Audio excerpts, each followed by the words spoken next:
welcome on behalf of the Under-Secretary General of the United Nations and Executive Director for UN Women, Phumzile Mlambo-Ngcuka. It's great that you're all able to join us this morning for the launch of the first ever HeForShe Impact Champion Parity Report. Before we start with that, as you will know, we were all immensely saddened yesterday to hear of the death of Mustafa Koç, who was a huge figure in the Turkish and international business community, and also a very treasured supporter of UN Women. So just before we start, Phumzile would like to say a few words about him. Phumzile.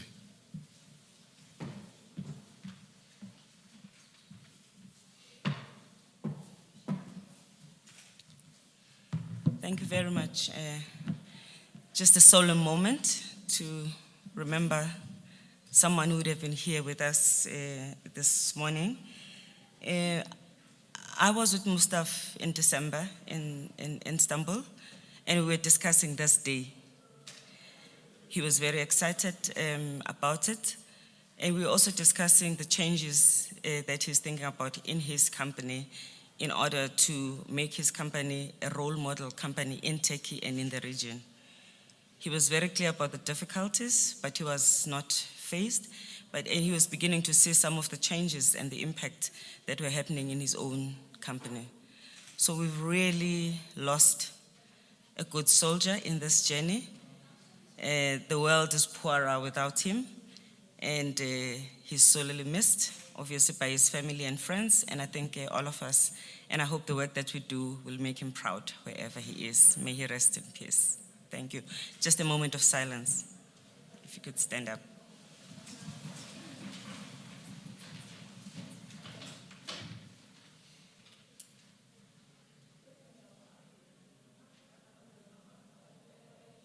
Thank you.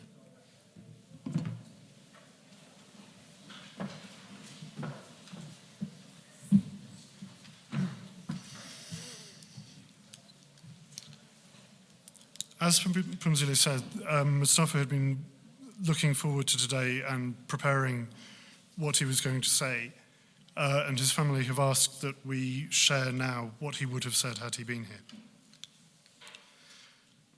He would have said, "Gender equality is still a far-fetched dream, even in the developed world. However, we all know that the gender gap is even wider in developing countries. Addressing this gap is not easy. To speak up for equality in cultures with strong gender norms is even harder. I am proud to be the only HeForShe corporate impact champion from a developing country. I accepted this challenge because I wanted to inspire other leaders coming from similar cultures to have the courage to speak up. It is our responsibility to rise up against gender stereotypes and sexism, especially where social and business culture is predominantly male and macho-centric. Because where the challenge is harder, the rewards are greater too. It is evident that the Global Development Goals cannot be achieved without empowering, liberating, and educating women, particularly those who are living in the developing South. Many role models from the Global North have led the way and contributed to gender movement in their regions. Now it is time to have more role models from the Global South. Frankly, I was not aware of the extent of disparities and how ingrained they were until I started seeing the world through a gender lens. For example, in business life, I wasn't aware that we unconsciously promote women based on past performance, while we promote men based on future potential. Such biases are damaging our societies and our businesses. There is a vast literature to support the business case behind equality. At a time when we all suffer from lack of skills and talent, we cannot afford to keep women out of the workforce. What I like about HeForShe is we are making this gender case a reality. I would like to take this opportunity to invite other leaders and companies to dedicate the required time and resources towards equality. The report we are releasing today reflects our journey. Follow our footsteps and make equality a reality.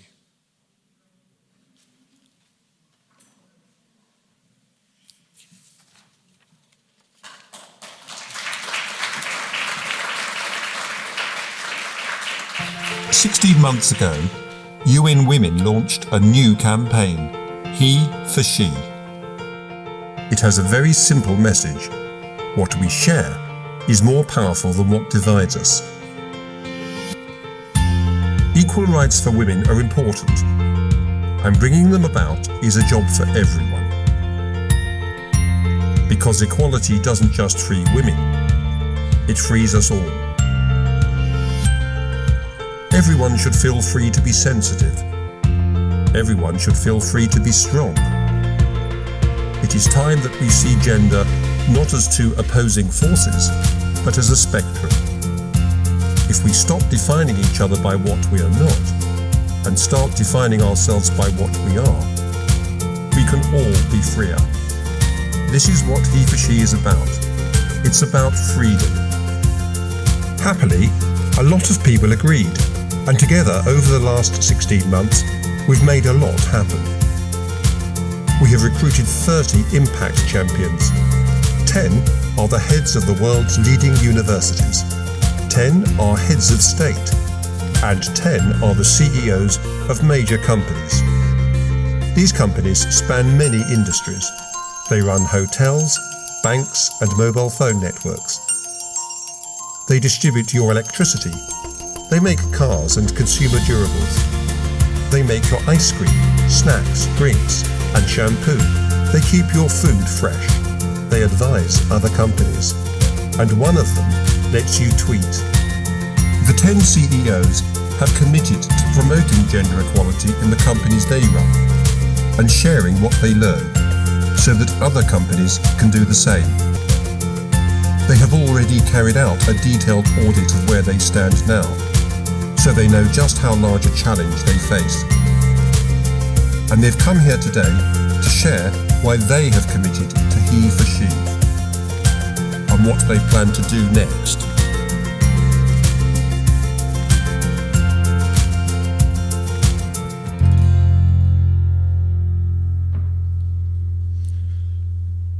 So, this is an exciting moment because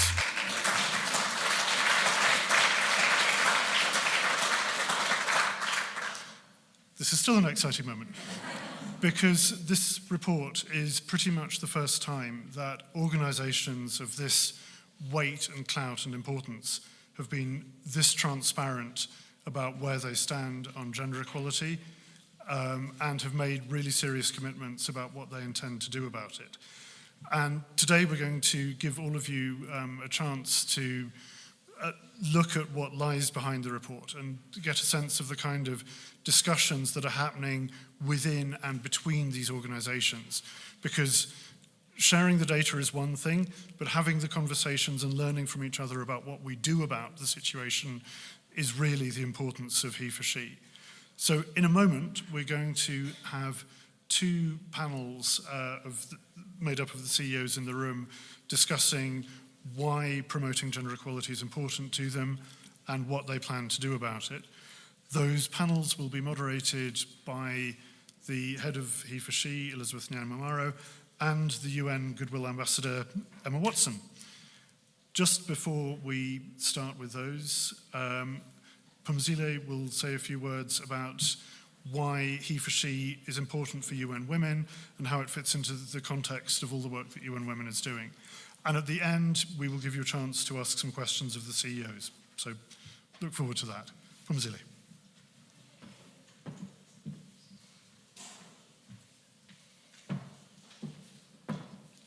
Almost the last time you'll see me.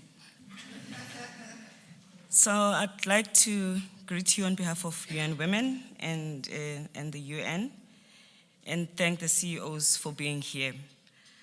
I warmly welcome our impact champions who are CEOs, but also the impact champions who are here from the university team.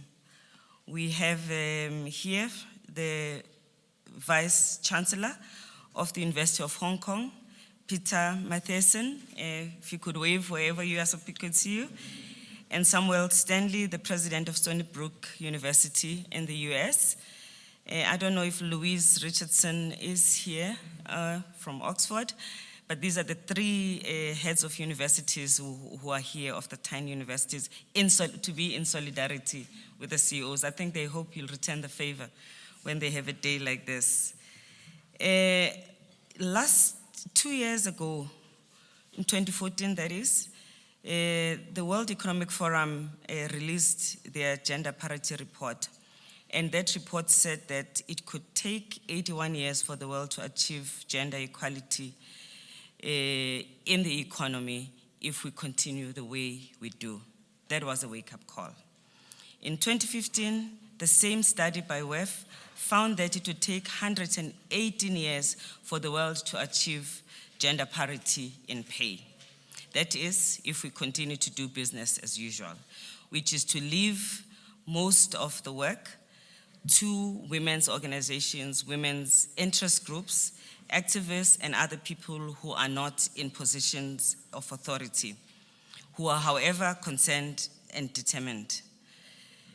However, if we change to business unusual and enter into the space of the new normal, which is what we are doing today, we could shorten this journey.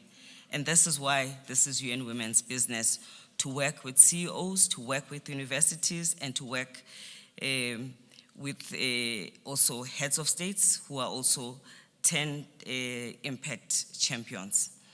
Working with men and boys is about ensuring that we've got shared responsibility and a shared vision for a world that has no gender inequality.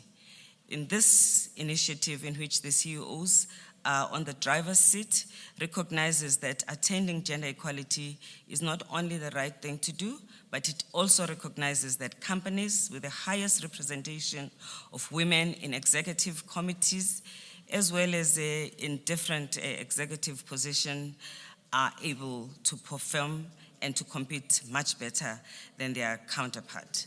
The significance of today is that we are able to demonstrate the role that leaders can play in addressing gender equality at the workplace when they are leading from the front. In a very short space of time, we have seen significant results in these companies because the CEOs are leading from the front.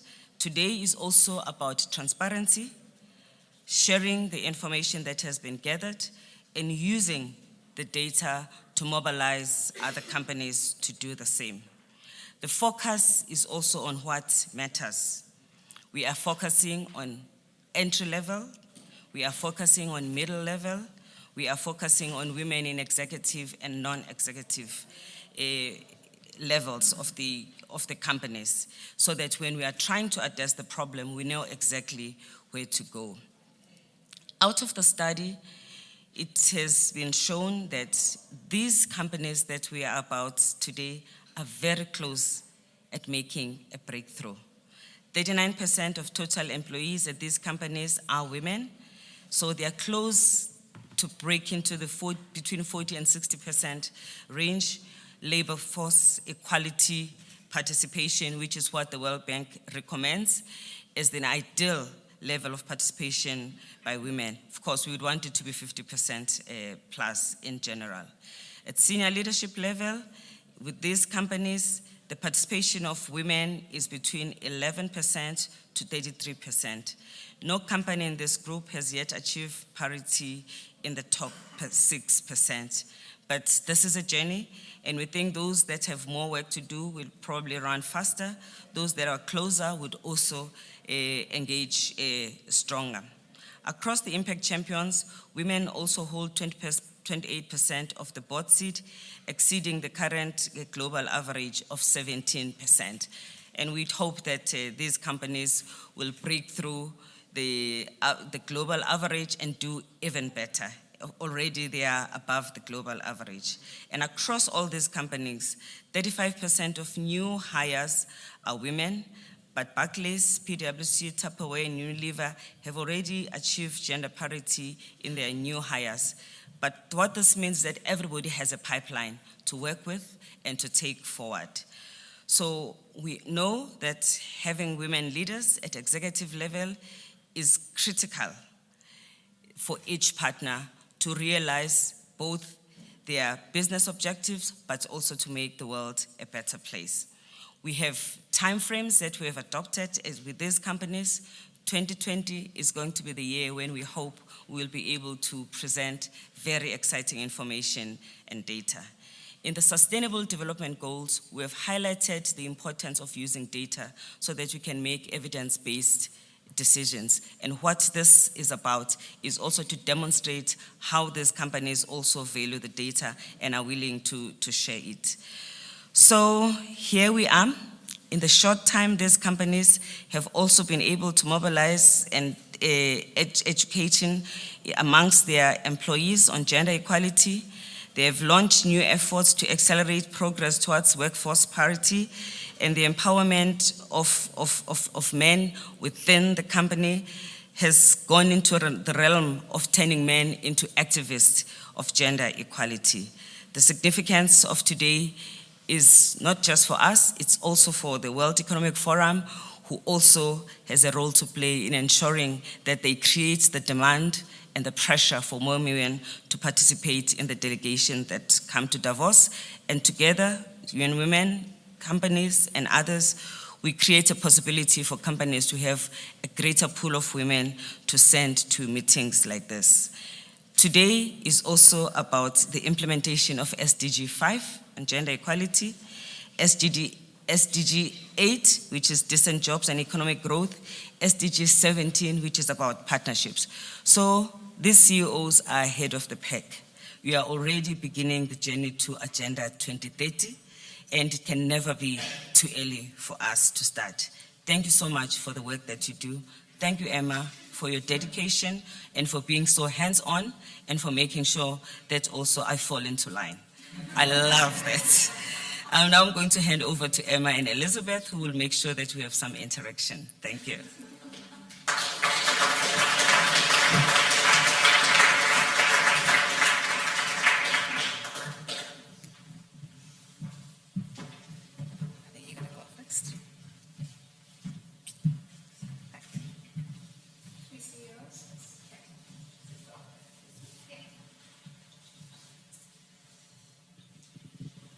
Do you want to start, Emma? Sure. Hi, everyone. Thank you for coming. Thank you, Pumzile, for all of UN Women's support for HeForShe. It's been an amazing few years, and we're very excited to be here today with our CEOs. And I'm just thrilled that we're about to have this discussion and that this is happening. So thank you very much. Yeah, and also I just want to say thank you so much for coming. This has been a very busy year for us, and I'm sure you see from the data in the report that there's a lot of things to unpack. So what Emma and I are hoping to do today is to have a conversation with our CEOs to get to know the men behind the movement. And so we are going to start actually with three CEOs, Dennis, Dom, and Jean-Pascal. If you may come up. We're going to introduce. So Dennis, PwC, Dom McKinsey, and Jean-Pascal from Schneider Electric. I think actually one of the biggest questions I have had personally over the past few months is, who are the men behind the HeForShe initiative? But again, most importantly, have they completely lost their mind?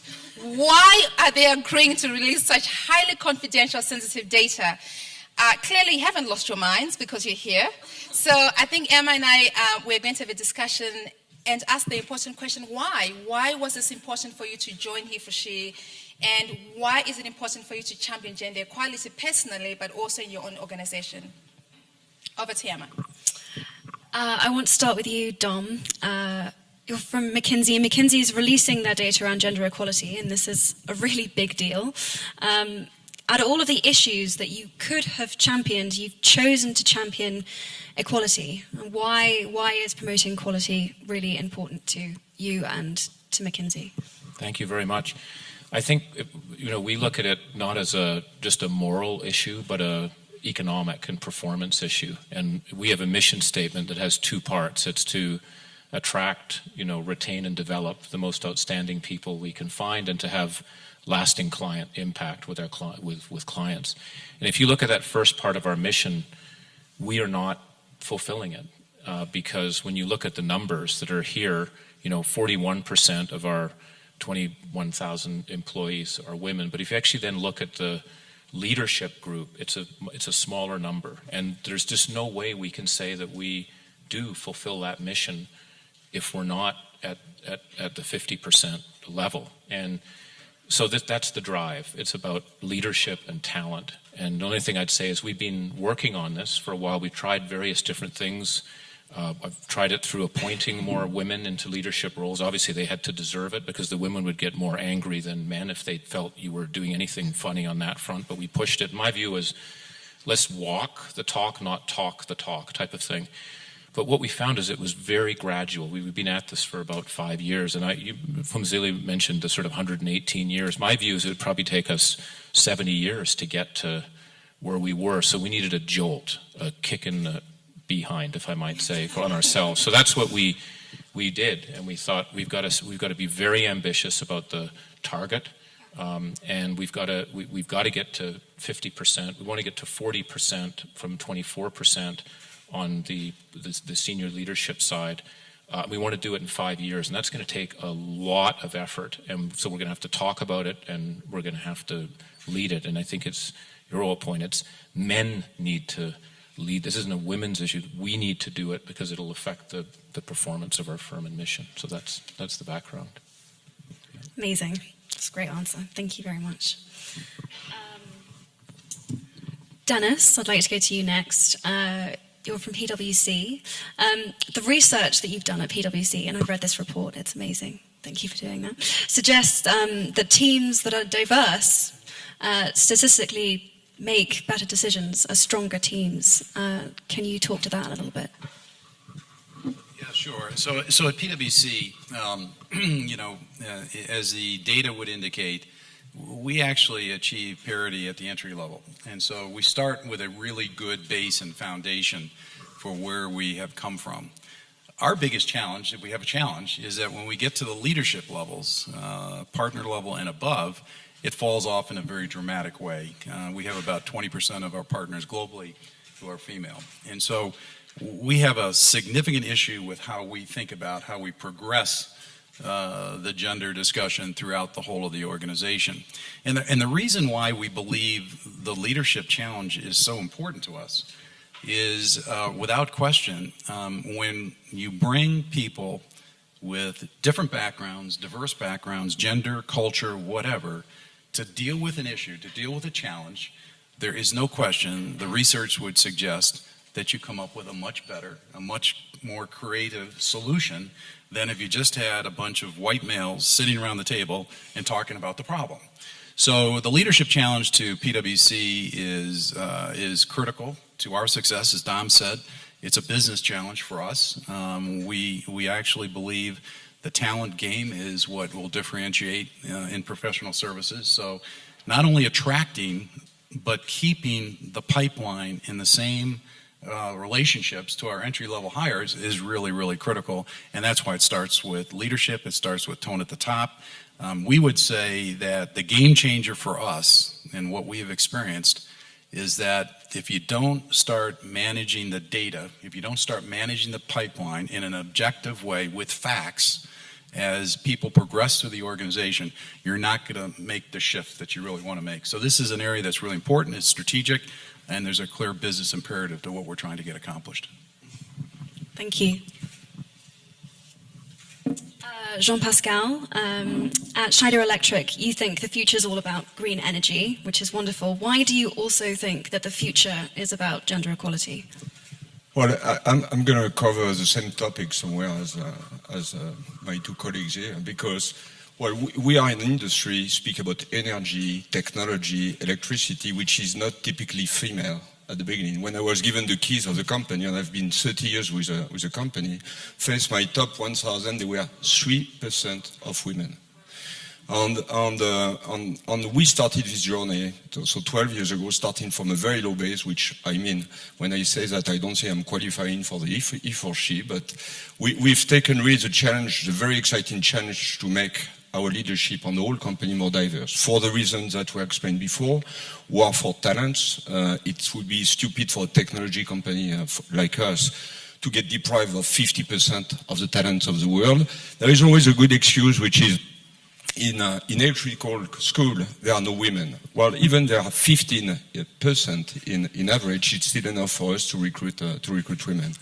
The second one is we are a company of innovation. And I completely go with Dennis about innovation comes from creativity. Creativity comes from diversity, confrontation of different origins on opinions. Third point is that many of our customers are women. So you've got a bunch of men say, I understand women. Yeah, you bet, okay? Right, no, we don't, okay? So you need that diversity on people who understand it.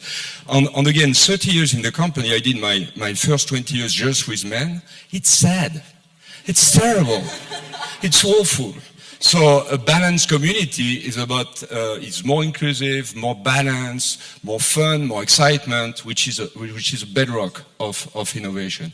All of those reasons. And then when we saw the initiative coming up, that was great. We jumped on it immediately because when you do a movement like this, which is really difficult, I will explain you why after, the fact that there are many people like you facing the same issues makes a benchmark, creates a movement. And we are all very proud, and we are competitive, so we want to be the best, okay? So that creates the right emulation. So that's the one, and more so, it's a great community to exchange on best practices, how you do it, on stuff. Tell you, we had two issues 12 years ago. There was diversity of nationalities. We were a company that was 80% French, on mostly male, and on 97% male. Today we are 80% non-French, which that diversity has occurred quite easily. I would say it has been another battle, but it's been. I'm very frustrated today. From 3%, we are today at more than 20% of women in the leadership, which is not enough, but it has been a great progress. We are recruiting today close to 40% of women, so that has been a big change. At the beginning, people tell you no. Tell you how I did. I say, then if we can't recruit women, we stop recruiting men till we recruit a woman. And suddenly it became possible. Okay, suddenly it was. So those are the things. But what this is the most natural diversity that we have in the society, and I found it in my technology company the most difficult to implement. We are progressing, but it's a big deal. Brilliant. Thank you very much.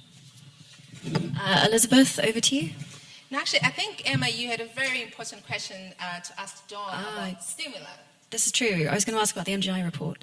Yes. So it suggests that a $28 trillion boost to the global economy with full female participation, which would be the single biggest stimulus to the economy. Looking at the news today, we need a stimulus. Can you speak to that? Sure. And actually that gender equality report was stimulated by the work from Zélie and Elizabeth and the HeForShe, because we felt there needed to be more of a landscape, if you will, of what the opportunity might be. Because again, I think it's not just the moral requirement, it's the economic opportunity that's there. And so you mentioned, right, it's $28 trillion. Even in the United States, it's in the trillions of dollars, the opportunities, let alone in some of the emerging markets. And I won't repeat the deltas, because it's an indicator of what's happening. What I would want to emphasize, though, is that we found, and just speaking about Mr. Koch for a second, in Turkey, I'll never forget the discussions to say the development of that country, when you talk to the previous president, depends on the number of 12-year-old girls that continue their education. That was the fundamental issue. And he wanted us to benchmark all the districts and color code red, yellow, blue on the percentage of 12-year-old girls that continued on in school, okay, and that because girls and women actually not only contribute in terms of the participating in the labor force, which gets to the 28 trillion, they drive entrepreneurship and the economy and stability. And so this is an area that I think we need to push on. Again, it's back to the economic side. We all agree on I think the moral side. But we were trying to say is there's a lot to be done. And what also shocked us, and I'll shut up here, was even in those countries where it was seen as more equal, there was not a single country where there wasn't at least a major barrier, legal barrier, income barrier, educational restriction that dampened the opportunity for it. So it's a global issue. This isn't an emerging market developed. It's a global issue. And we think, just like you've driven with this report here, because putting numbers on a page, as you said too, we get competitive. I even brought this up here just to see where Dennis was, but I can't say anything because he's ahead of me. But if you start comparing, you look at countries, and I think we need to start putting visibility out there in terms of how are different countries doing, and that's another reason why we did this report too, to rank countries, and this is again about economic performance. So that was a bit of the background to the report. Yeah, so I have a question for you, Dennis. I think one key thing that we're understanding on HeForShe is that for change to happen, for behavior change to happen, we need to redefine masculinity. And one of the exciting commitments that you're working on, I think in partnership with another impact champion, Stony Brook, is this curriculum to redefine masculinity. I think this is quite an exciting initiative for us. But I want to speak to you actually about the other commitment on senior leadership. I think based on the report right now, you have 18% at top, 6% of the company leadership, and 20% of female at the board level. I know you have a commitment on senior leadership. Is that why you decided to do this, and how are you expecting to move the needle on this? So this is really hard, right? I would say within PwC, for us, it's not about programs, it's not about initiatives, because we've been after this for over 10 years now. And so we think we have best-in-class arrangements with regard to work-life flexibility, part-time arrangements, all the things that you would expect to address some of the issues and concerns that are out there, right? And so you ask yourself the question, so if you start with parity on day one, what's happening? Why aren't we making the kind of progress that collectively we all want to see from a leadership standpoint? And so I think you need to do something different. And something fundamentally different for us is, as we think about our, we operate in 157 countries around the world.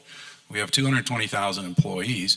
We need to have an intervention throughout the process of how you manage the careers of our individuals. And so, when you go from staff to senior to associate to manager, and manager to partner, if you don't have a real focal point on what is happening to your pipeline in that process, and call the question at that point in time as to why the parity is not there, you're not going to make the real progress. So we think it's about data.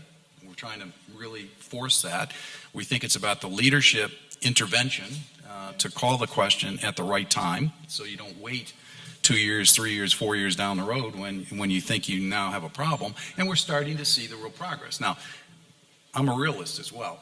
This is not going to happen overnight. We've got a real issue that's got to be dealt with. But I'm hopeful with the targets that we've set for ourselves and the management and leadership attention that we're placing to this, that over the next 5 to 6 years, we are going to get to those goals in a very real way.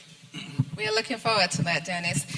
We could chat forever, but I think we want to transition to the next panel discussion. We're going to bring you back up here for a much more interactive discussion towards the end. So thank you very much.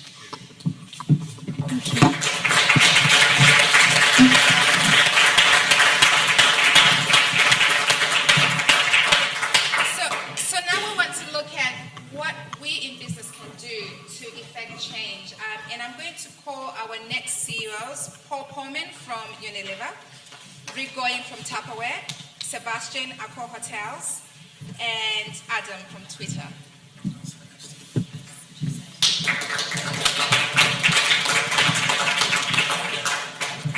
And I'm handing back over to you, Emma. Okay, so Paul, I want to start with you, because at Unilever you're working to empower women not just within your company, but also in the areas where you do business, which is amazing. You're really trying to sort of extend this out into every area and region that you can. Can you tell us a little bit about what that's been like? Yeah, we think it's actually important. If you look at many things, you look at social compliance or impacts that companies can have. The biggest impact you can have is actually in your total value chain. Many companies have in their own control perhaps 5% of their value chain, and the rest is what you let other people do that might not be on your payroll. So if you take the first panel that we just talked about, all these companies are trying to be very diligently trying to increase the number of women in their own companies, which is very important. We have 50% of the women on our external board, 30% internally, and you need to do all these programs to get a seat at the table. But the bigger impact, obviously, is to get to the 28 billion that Dom was talking about in terms of trapped potential in the economy. I've actually read numbers that go up to 37 trillion with the work we're doing with the Sustainable Development Goals. But whatever that number is, it's a huge potential. So what we say is we go into our total value chain. We've made a commitment to improve the livelihoods of 5 million women in our total value chain. And what we do is in everything that we can influence in our value chain, we take an angle of women. Let me just give you a few examples. We do it around rights, skills, and opportunities, which basically come from the Ruggie framework on business and human rights. So we look at rights. This means that we need to fight for land rights, access to financing rights, safety rights. In fact, we're working with the UN Women on a program that we can roll out to all companies for safety of women. In Kericho, where we have tea plantations, sexual harassment is a big issue in the country. 1 out of 3 women get raped there. So we do a lot of training with the police, with our own people, etc., to ensure that that is respected. When we work on deforestation, an issue we need to solve to get the issues of climate change under control, we need to be sure that we protect the indigenous people, especially the women, need to be sure that women have land rights. In Africa, in agriculture, they do half of the output. They get 10% of the income, and they have 2% of the land rights. So that's an example where a company can fight and use its scale and influence for women. Then you get to skills. You need to be sure that you do all your efforts on financial inclusion. You want to be sure that women are involved. When we train the smallholder farmers, we have millions of smallholder farmers, which are absolutely needed to get the economies growing. We want to be sure that 50% of them are women. So we recruit 50% of them as women. So that is in terms of opportunities.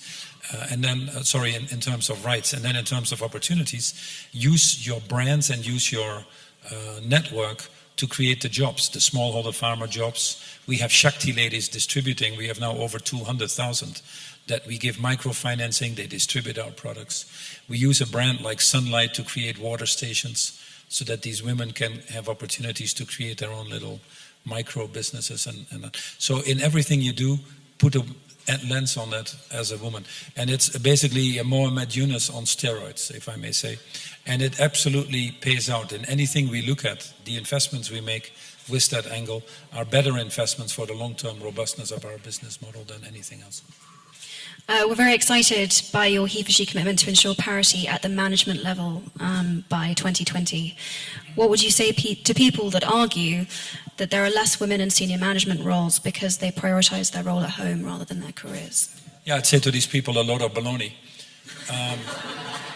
Because they are just justifying. So that is this unconscious biasness that is creeping in.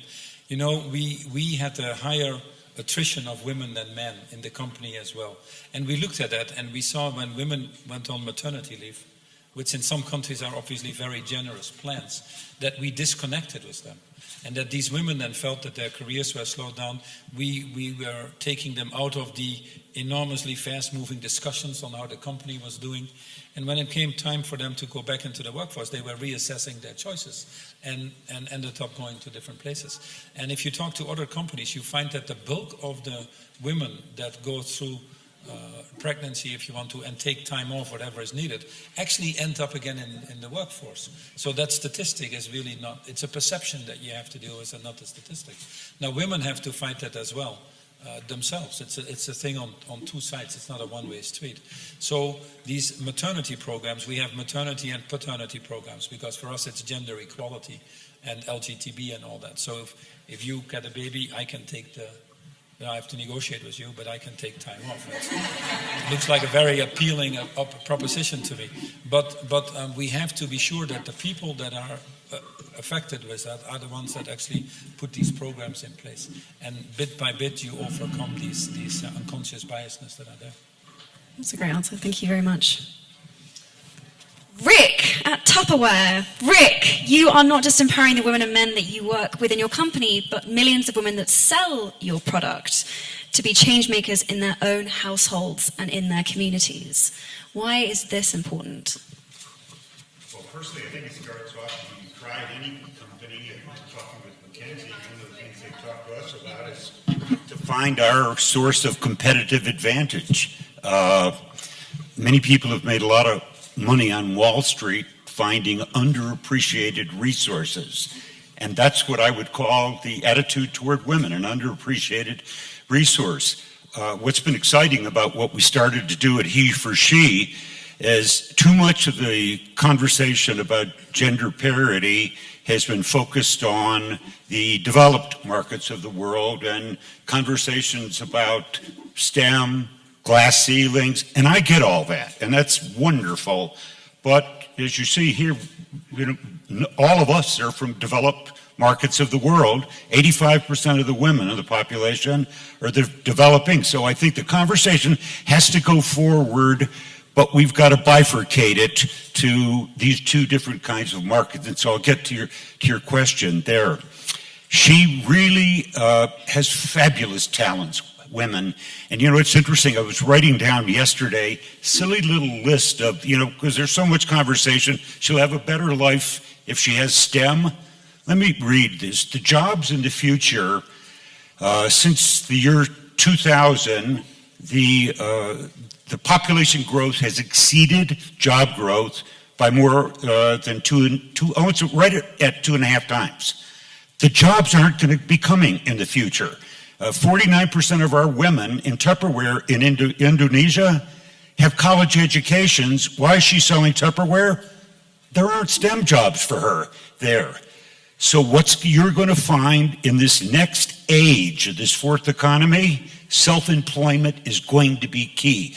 And I hesitate to use the word entrepreneur because then you think of Twitter and you think of Steve Jobs, but self-employment, but powerful self-employment. I wrote skills down that these are non-cognitive skills that somebody would have said soft. Let me read them quickly. Courage, curiosity, perseverance, endurance, enthusiasm, reliability, motivation, Magnificent Seven. I'd hire somebody like this, and she doesn't have a college degree or even high school. So let me tell you what we found. We focus on her. We microfinance her. We give her a free kit. We give her this training, no charge. She goes out, she tastes success. When she tastes success, she has confidence. And when she has confidence, she has influence. She influences her family. That's exactly what you're saying, Emma. So we wanted to, rather than take this anecdotal information, we went to the Global Fairness Initiative and we said, you guys measure, does this really have impact? So we did it in Mexico and we did it in Indonesia. Let me give you the quick takeaways. Number one, from their independent research, she went from lower class to middle class. 2, her self-esteem. She went from, I'm not good enough to, I'm good enough. In fact, 50% said, I'm a leader. Thirdly, she became connected to other women. And women connected, I've learned this, stay out of the way. I mean, it's a powerful force, okay? It's a multiplier. Fourth, in a world where 1 in 3 women are abused, or in markets like Mexico, where if she's over 15, 75% will be abused in their life. He went from abuse to appreciation to, oh my God, helping her. So the kids then get raised with, look at my mom. So I think what we've done is we've just opened our eyes and tried to find a way to build on that. And that's where most of the work we've really got to do here is got to be 85% of the population doesn't live in Europe, in the US, it's out there. Wow, thank you. Sebastian, you're one of only 2 CEOs that has made a commitment to equal pay. Why was that your focus at Accor Hotels? Well, because you have to start somewhere. No, seriously, I've been thinking about it for a long, long time. I've been trying to find a single reason why 2 individuals doing the exact same work and not having an equal compensation. And I don't have anyone in this room who actually gave me any good answer except heritage of the past, which is actually a stupid answer. So if you accept that the answer is should be done that way, then go for it. But the problem for going for it, it is a lot of methodology behind it. You have to evaluate the gap. It is extremely different in between countries, cultures, segment. It's not going to be me doing it. You're going to have to impose that. You have to delegate on many people within your organization. If you believe it's going to be the executive committee, you're wrong. We manage 200,000 people in 92 countries. Equal pay should start at the hotel level because it is the hotel general manager who basically fixes compensation for his staff. So I have to go to 4,000 hotel general manager, delegate that authority, and tell them that they have 4 years to do it, not 100 years. I want Accor Hotel by 2020 to have equal pay in each of the job position, whether it's male or female. So let's go for it and let's meet again in 4 years. Actually, let me just end a personal story about Sebastian. So our incredible regional leader, Kumzela, gave me what I thought was a mission impossible at the time. She said, go and find me a commitment on equal pay. And I thought, how is this even possible? So I had a meeting with the Accor team at the working level, and they said, actually, the CEO wants to come to the workshop. And Sebastian showed up, and he stayed with us the whole day, and we started to talk about equal pay, and he said, well, how much will it cost me to close the gap? And he said to his team, I think we should do it.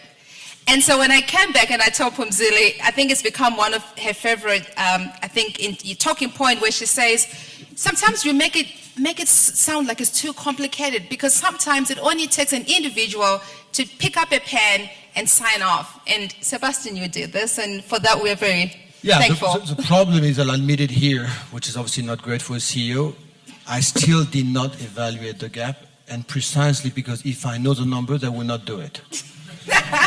So put the numbers aside, and I decided equal pay because parity, I've done that with my family, boy, girl, so I start with equal pay. No, seriously, I don't have the number. I'm going to get the number fast enough, but whatever that number is, it is an investment, it is a message, and it is just norms, and let's not budge from it. Plus, I'm going to be pushing other people to copy us, which is good. I owe you my job. I was able to keep my job, thank you. Adam, I wanted to ask you a question. At Twitter, you're focusing on representation of women in senior leadership roles. Isn't this really a problem, particularly in Silicon Valley? Oh, it absolutely is. And I'd like to start by saying I'm incredibly honored to be here today. You know, when you kicked off the conversation about HeForShe over a year ago, there's been over 2.5 million tweets with the hashtag HeForShe, and they've come from over 200 countries all across the world. So it really is a global conversation that you've kicked off. As for Twitter, the company, we have published our diversity and inclusiveness goals for 2016. We're going to hold ourselves accountable for those goals, as should all of you. And we're committed to increasing the representation of women all across the company, all across the globe, in both technology positions and also in leadership positions at the company. And why? It's actually pretty simple. We want the company makeup and the leadership of the company to reflect the massive diversity of the users that we already have on Twitter, the platform. The other thing that we're doing is we are focused on a systematic review of metrics that matter at the company, things like salary review, numbers of retention and acquisition of employees, And then most importantly, we are also talking directly to our employee base, and actually through some of these conversations with employees, a review of survey information, we've started gleaning incredible insights from those teams, and have actually made change with inside of the company. I'll give you two really good examples of this, two of many examples that have happened recently. One, we heard from the women in leadership positions at the company that while incredibly optimistic about the future of the company, they were looking for more mentorship. And so we've started a pilot program at the company to help coach women in leadership positions across the globe. And secondly, we heard from new mothers in particular that in business travel, breastfeeding actually was a challenge for them. And so one of the things that we've instituted at the company now is a global shipping program where if you're a new mom on business travel, you can ship breast milk home to the family. So we think there are things like that which ultimately will help both inclusiveness and presence of women within inside of the company. And then I close just by saying, we know that this is the right thing to do. It's an incredibly important issue across Silicon Valley.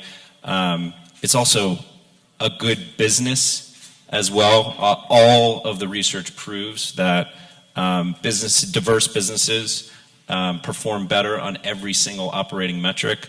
And then personally, I'm a product of this as well. My first two bosses in Silicon Valley were incredibly powerful and inspiring women, and I hope more people in the Valley have the same experience that I had.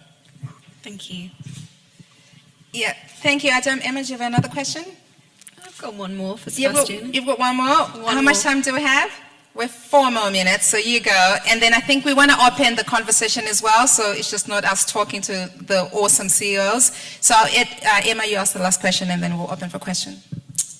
So I wanted to talk again about sort of senior leadership positions and this sort of perception that the reason why there aren't women in these leadership roles is because they don't want them. It's because they want to focus on family, because that's just women aren't interested in them, and that's why they're not sort of getting there. And sort of I'm interested in sort of what you would talk about when this sort of issue came up. Well, I see there's two things. Number one is just any woman giving birth, I'm starting from the point of view which is very simple.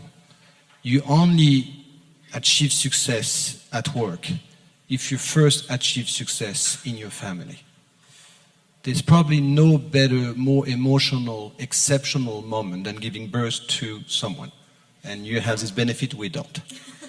That moment gives you that adrenaline, responsibility, proud engagement, which makes you think of many things in your own life. I.e. when you come back after giving birth, and if you do come back because you have a will to come back and we've been waiting for you, you come back as a different person. You just readjusted your priorities. You come back with fresher eyes. You had time to think about the organization, about what you're going to be doing. You're going to be adjusting differently to the people you left behind 6 months before. You're just going to be an even more valuable person, and I want you back. So that's basically the way I look at it. And the second thing, just on a side note, just for you to know on gender parity, we launched something a month ago which has done a huge effect. We only have 2 women out of the executive committee. And we all know, and he's here to prove it, 90% of all the new startup digital have been run by underneath 35 years old. I decided, and it's coming to play on the 4th of February, I'm putting a shadow COMEX of 6 female, 6 male, between 25 and 35 years old, that we spotted in the company. They're going to have access to all the hyper-confidential information that the executive committee has. They're going to have the exact same agenda as mine every month. They're going to be answering those problems with the same quality of info, and I'm never going to make with my COMEX any decision until we see what is the decision of that total parity, male-female, millennials. And I guarantee you, half of the decision would have been different from what I would have made. So I'm pragmatic.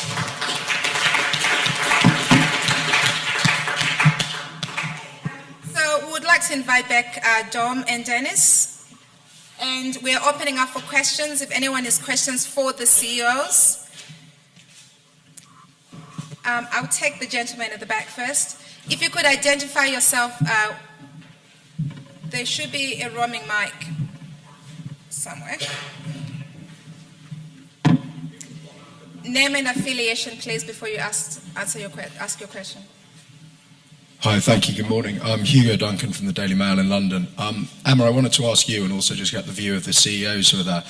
Do you think the World Economic Forum itself is doing enough to promote equality and women? I think the number here is 18% of delegates, which 17.8, which I think is up from about 17.4 last year.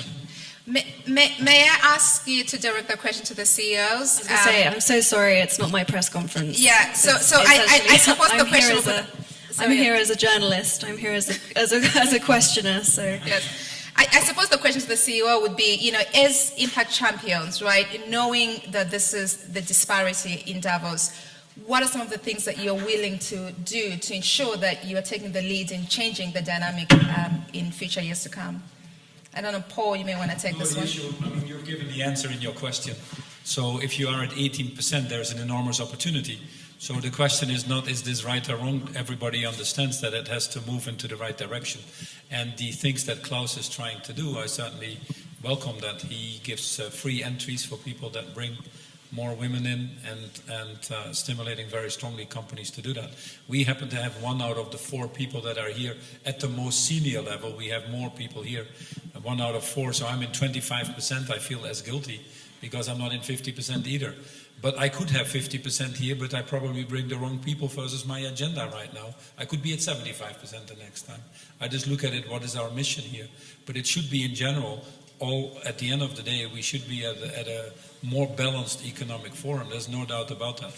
And I think Klaus is very well aware of it. And frankly, many of the discussions that we will now be having around the SDGs and the COP21, which I wish would be higher on the agenda of more people here in Davos, if I may be honest, because those are the most important things. In the next 15 years, we've made a commitment that nobody has ever made in this world to irreversibly eradicate poverty, zero poverty, and to solve the issue of climate change, zero carbon in the next 15 years. That requires the best of all of us. And it happens to be that when it gets to purpose, when it gets to long term, when it gets to partnership, women outscore men on that. I think that's well documented. So having at the forum certainly an equal quota would give me more confidence that we get out of this mess that we've behaved ourselves into. Yeah. Dennis, do you want to... Can I comment on something there, though? Because we had a discussion at lunch. A lot of this, the blame is to WEF. WEF doesn't set up who comes here, the big companies set up. And particularly, and this is one thing I would like to see change, I won't do business meetings at World Economic Forum. If I want to go to a business conference, I'll go to a business conference. Our slogan is, we're improving the state of the world. We have too many professional service corporations that come here, and their whole agenda is really doing business meetings. And then you have to figure out, I've got 5 slots, who am I going to send to these? I'm going to send senior partners to this. I mean, you're sitting here with some professional service. They're here, and they're not doing a business meeting here. They're doing, this is what WEF is all about. So I think we need to be critical of that as we go forward, because these are big goals. And hey, we want to figure out how to make our clients feel good. Have a golf outing. Yeah. Come here to change the world. Yeah. Dennis, I'd love to hear your perspective on this as well, before we take another question. Well, as a professional services firm that's here, I'll just leave it at that. I think we collectively have a challenge. I mean, one of the big opportunities, I think, at WEF around this topic is over the past several years, we've had many discussions and debates about the whole issue of gender parity. And one of my frustrations, quite frankly, is I think there's a lot of really great ideas that come out of these conversations. And if there was a way that we could really get the best practices that are out, in all organizations, out to the greater World Economic Forum, I think we could actually begin to move the needle. And I would like us to see if we can do something along those lines, because I think that's one of the big challenges here, because otherwise we just keep reinventing the wheel in every single organization, and I think we have collectively some tremendous ideas that have been shared here this morning, and I think it's about pushing those best practices, those best ideas out, and then holding ourselves accountable for what we're trying to do. Thank you, Impact Champions, for committing to take the lead on this. I'll take another question. Monique? Yes, Monique Villa from the Thomson Reuters Foundation. My question, a very intriguing idea from Sébastien Bazin on the shadow XCOM. First, how did you choose the 6 men and women? Was there a process, or is it your choice? And second, do the other one around would be interested to copy the formula if it works? What we've done is I've asked the 12 members of the executive committee to each of them their respective region and business unit to spot 2, 1 male, 1 female. So I have 24, and my head of human resources and myself alone, we interview the 24, and I've done already 17 or 24, and I guarantee you that at least 15 I want to keep.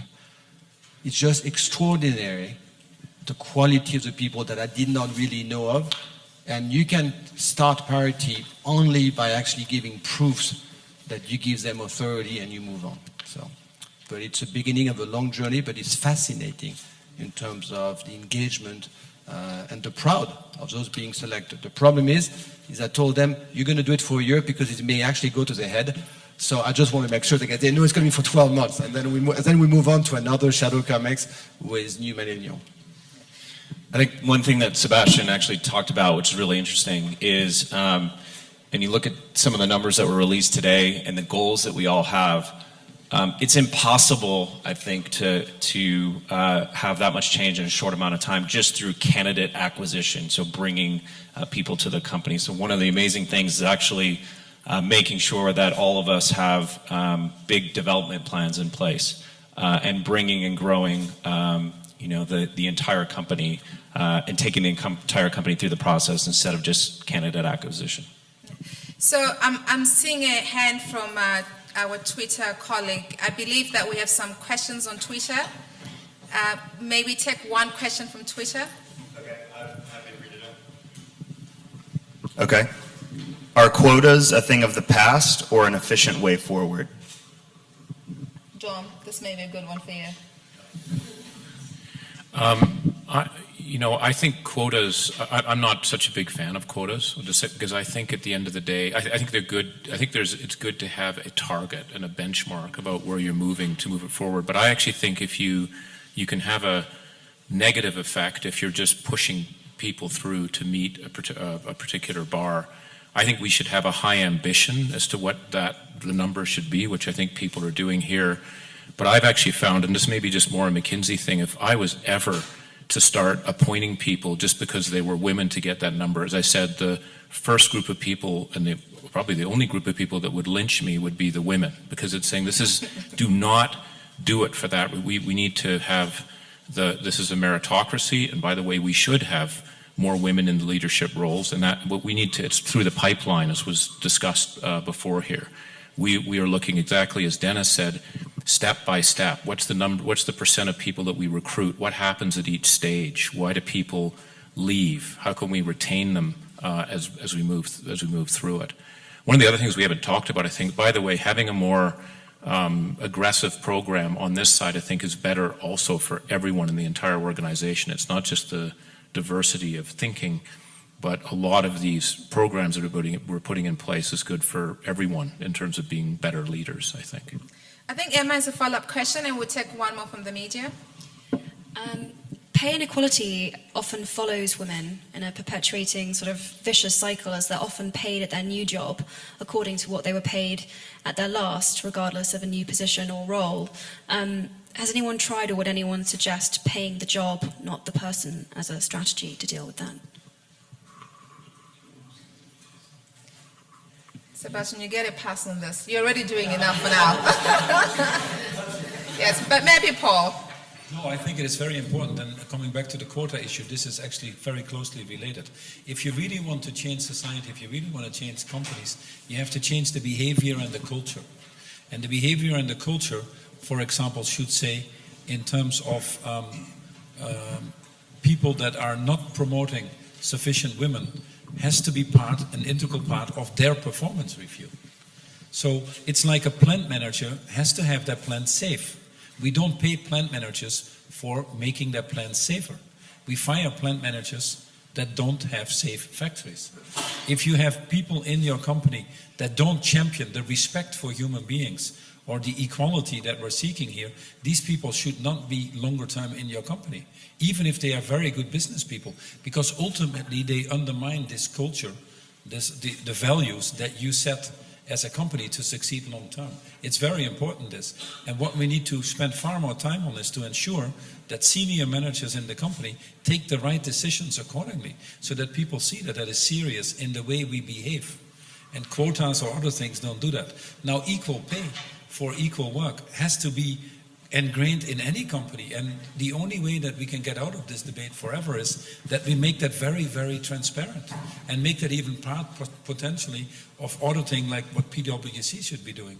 Like if you have an annual report, more and more companies should be starting to report on their contributions to the 17 Sustainable Development Goals. Because at the end of the day, companies are there to serve society. They're not there just for the shareholders. It doesn't work anymore. So if we can report in our annual report what we are doing as companies to contribute, perhaps not to all of them, but to the major goals, then goal number 5 should certainly be in there. And we should ask ourselves your questions and others and make it really clear which companies are delivering or not. If you look at your booklet that you just published, the HeForShe champions that are in there, you rightfully so put all the data there by level of how we are doing. That's a very valid scorecard. And that gains the trust that I think we're looking for as well to attract the right people in our company in the first place. So that transparency drives trust, and that trust is ultimately the basis for prosperity. May we take another question? Sorry, Rick, maybe you asked another question. There's a question over here. Hi, thank you. My name's Jenny Anderson. I write for our courts. I'd love to get your take. I've heard from a number of you on different panels over the course of the past few days say that you have best-in-class programs on flexibility, telecommuting, part-time, and your employees don't take it up, or they don't take it up as much as you'd like. And since we're talking about HeForShe, are you encouraging men to take these up so that that path is sort of paved by everybody and not just by the women? Because the stigma comes from the fact that we're the only ones taking it or asking for it, and so it's a self-perpetuating thing. So what are you doing to encourage men to do this? And also, related to that, sort of curb this 24/7 culture, which is part of what makes it very hard for women to want to come back to work, because it does feel like too much. Thank you. Awesome question. Actually, I know that Dennis already has great initiatives ongoing at PwC, so I would let you start, Dennis. Yeah, thanks. It's a great point. And in fact, we recently conducted a survey of all of our millennials, and the point that you're making is spot on. There is no difference of view here between female versus male in terms of how they're thinking about work life, how they're thinking about flexibility, how they're thinking about how they want to conduct their lives, work, etc. So to me, this issue is not a gender issue specific. This is really, how you really not only attract but retain that talent for the longer term. So yes, the answer is I think this has got to apply for females as well as males, and we need to make sure that there is a level playing field for both, because if not, I think we can predict what's going to happen. That generation is going to seek, opportunities outside the organization if you're not providing that equal opportunity to both male and females. I've spoken to a lot of men who feel a lot of stigma around taking paternity leave, who feel that they would be looked down on at work or ostracized or sort of deemed not to be doing enough if they took, even half the time that they're given, or which is, in my personal opinion, not enough in most countries anyway. What would you say, or what would you do to try and encourage a culture which actually tells men that it's actually okay to do their bit to support their families and to take time to be at home to support them as well? Well, I'll just jump in. I mean, the average age of our employees across the world at PwC is 28. So we don't have to tell them to do this. They're doing it. They are. They're taking as much paternity leave as they are given. This is the generation that is focused on trying to get that balance. And as I said, this is not about male versus female. Now, I think there's some differences around the world in terms of how you would think about that particular issue. But we see this being really, forced from the bottom up as contrasted to something that's really encouraged from the top down. If you actually ever decided to disclose that number, it would be great. If your workforce is that age and they are taking that paternity leave, the disclosure of that would be, with the actual data, would be really interesting. Great suggestion. Stay tuned for next year's Parity Report. I'm being told that we're running out of time, but I know Rick has been dying to say something. Can we squeeze in Rick and Adam very quickly? Timekeeper? I want to quickly mention something that Paul said that I think is incumbent upon CEO down the road here. We have gone through too much of a period of short-term and focus on shareholder value and what they want. The number one responsibility, I believe, in CEOs going forward is the sustainability of their enterprises for all their stakeholders. And for me, that's 3 million women around the world. Now that you've got so many private equity firms and hedge funds, hey, they're looking to get out in 3 to 5 years, no matter what's left behind. That's why we look at who our shareholder base is, and if I see it's a hedge fund that has 250% turnover, I don't go to that meeting. I don't want them in our stock. Yeah. Adam, 2 seconds. Yeah, I think you made a great point about unconscious bias, and we actually just in the last 48 hours rolled out 20 weeks of parental leave for all of Twitter employees across the globe, and we're focused on actually making it a parental leave so that men can also participate in a pretty major way. And I think your point around unconscious bias across the board deserves a lot of focus. One of the things that we've done as well in our hiring committees when we make an offer, for example, to an engineer, is we remove the name from the resume, so that when the hiring committee debates the offer out, they're doing it without any context of gender or any other unconscious bias around the person's name. Well, thank you very much, Impact Champions, for a lovely discussion. Emma, thank you for a fantastic job moderating. And I'm going to call upon the Executive Director to give closing remarks. Thank you so much to the panelists and to the CEOs. I just want to highlight our takeaway from this session as UN Women. This is, in a way, an inaugural dialogue of this nature where CEOs sit in front in their capacity as leaders and tell us why they do what they do and what it is that they are willing to do. One of the things that I was relieved was mentioned this morning is that we're keeping the 2020 deadline because it's quite tight, but I'm encouraged that we are running with it because a lot can be achieved in that time. I also want to make you aware that 2025 is going to be 25 years after Beijing Declaration, and we intend to do a thorough evaluation of what has changed in the world. In Beijing, there were no CEOs of companies. The men who were there were mainly from government who were making sure that the women were not going to get carried away. So you will be there in that evaluation for a different reason in 2025 because you'll have something to share about how much you have contributed in taking the agenda forward. You've also given us vocabulary because this is work in progress. We're building this train as it is moving. You've given us vocabulary about the things that you've talked about, we need to talk about and how to talk about them. You've also helped us to enhance the report with the anecdotes so that when we present the report, I will be able to say, as Sebastian said. So that is also quite, because it makes it authentic.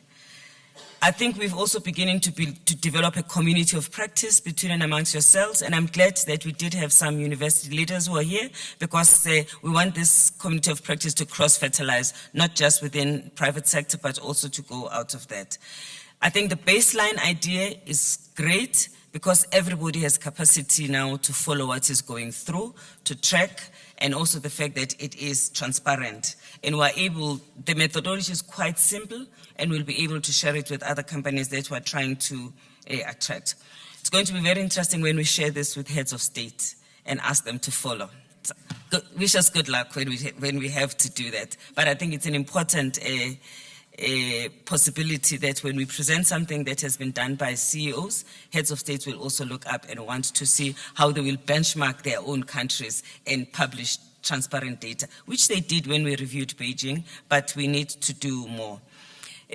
We also launched yesterday a high-level panel on women's economic empowerment, which will look at how we address this issue of the trapped potential. What are these barriers that are keeping these many women under the water? We will come back to some of you. Dom, with the work that you're already doing, we will rely on some of you as the resource people who can also help with the panel. It is going to be chaired by the President of Costa Rica and co-chaired by the chairperson of IKEA Switzerland, and it's got a number of academics, trade unions, IMF in that panel, and it will report in March 2017, but in September this year, it will present the first phase of the report, because we'd like to do the presentation before the term of the current Secretary General is over, because he has been very instrumental in getting us convince everybody to come on board and to be in this panel. So there's a lot of work that is going to be coming your way as a result of this commitment, and I hope that we can rely on you to continue to be as supportive as you are.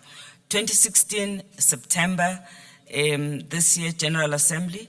Those of you who are likely to be at the General Assembly, please let us know on time so that we are able to use also that time to connect and to maybe have an opportunity for yourselves and the other champions who are heads of states to be together.